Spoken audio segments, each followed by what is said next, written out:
How you doing out there? This is an overall update for the Savage family, including my health condition stuff. Learned a long time ago that anyone's personal, nightmarish hell they're going through for most people outside that life or outside that situation is just a flash in the pan or moment of the week or something like that. As we noticed, there was a few condolences and hope you get better in the beginning, but now it's like so quiet here, water drip in the house at night.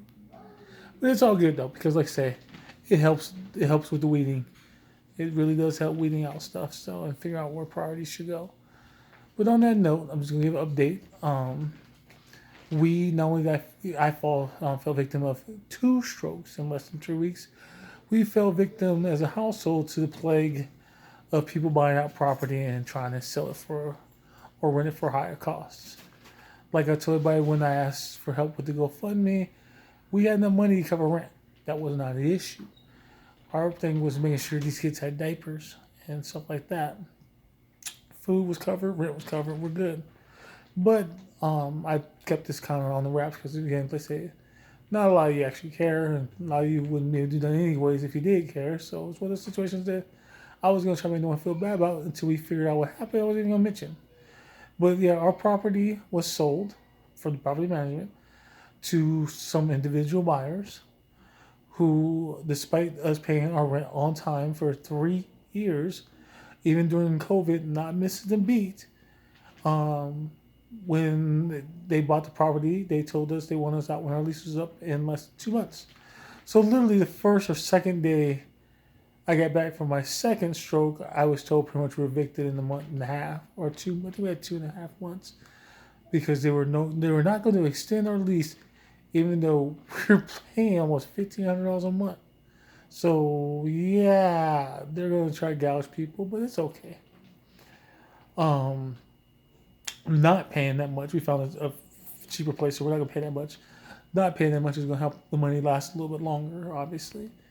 So we found the place. We officially have signed papers as of today. And so there will be no slowdown, no wonder. We're wondering about homelessness, just like a lot of people who go through tough times.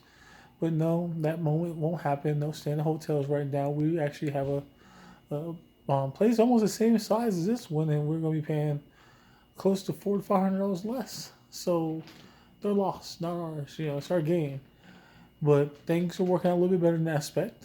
Um, but again, the GoFundMe, if anyone is willing to help, make sure the kids have little necessities because we're worried about the little, I guess the little necessities. So yeah, wet naps and diapers and wipes, that's the little necessities. We got the rent, we got all that covered. Um, that'd be great if you do, but if you don't, again, no one's putting, I don't think no one's putting that in GoFundMe in a month and a half, 2 months. It's collecting dust. It's all good. But the people who did donate, I still gotta give you much mad love. I love you. Mwah.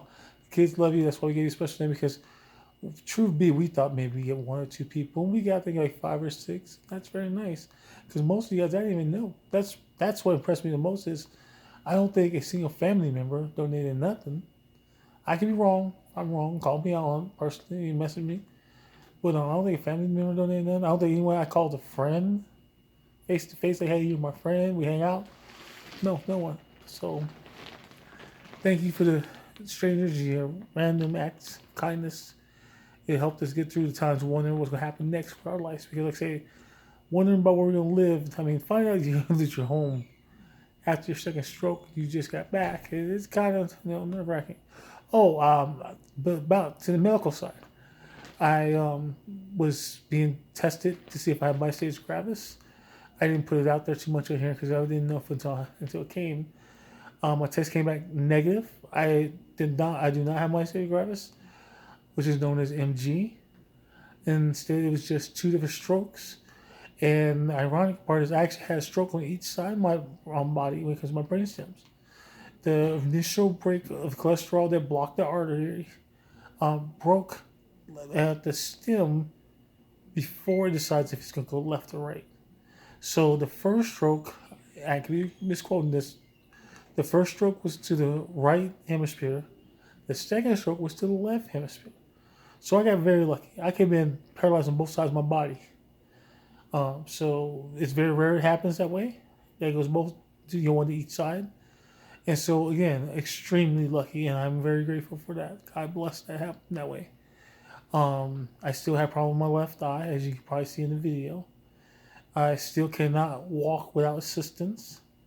I can stand up, but my toddler can beat me to anywhere in the house. That's how bad it is. But overall, my spirit's up a little bit because I said we got a place to live, guaranteed.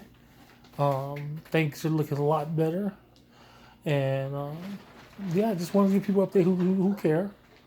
We are doing better. Summer's doing great. The kids are doing great. The only thing, if I had anything to complain about, is the fact that my body feels like it's same condition it was after the second stroke. I mean, I can move my hands a little bit more. I mean, here's my hands. I mean, see, they don't move coordinated together, but I can move a little bit more. I still can wipe my own butt. I'm happy for that, but that's something I've always been able to do. But again, like I said, I cannot really. I tried to play a video game. My coordination is not there with my right hand. I have such time move my fingers to the different buttons, so I was getting frustrated because I was playing basketball and I was trying to shoot the ball, and I thought I moved my hand from pass to shoot. I did, so he passed it again, wide open, passed it on the 3-pointer. Ooh, I play for the Mavericks. That was a joke. I like the Dallas Mavericks. Okay, no, I'm saying, but literally, like everything I tried, if I thought it was passed on, my finger didn't move, and it was getting frustrated because I couldn't use the triggers right. So no, I am not even 20% back to what I can do with my right side of my body. But it was a reminder from DoorDash that it's been over 100 days since I worked, and I haven't been able to do a lot of things. The 100 days, not much has changed, unfortunately. So I guess I'm getting along with it now. So I'm gonna get off this thing. Just again, update. Not much has changed physically, but our address is changing. And the kids are doing great. We're all in pretty good spirits. Summer has turned out to be a blessing in disguise. I mean, before she was a blessing in disguise, she was just my summer breeze. But now she's my blessing in disguise. She's my head nurse. She's my protector. She's been my everything, and I appreciate her sticking me through this. And I hope that when it's all smoke clears, and I'm once again me, full able-bodied man, that she still wants this full-body able man who was disabled for a while. That I didn't burn her too thin, candle lit on both ends, But I think she'll be fine, as we are. So I love my wife, I love my kids. Thank you guys for and the people who have helped, who have donated. Again, thank you. Yeah, see, even Summer said thank you. You are a blessing. Because most of you I didn't even know. So thank you very much.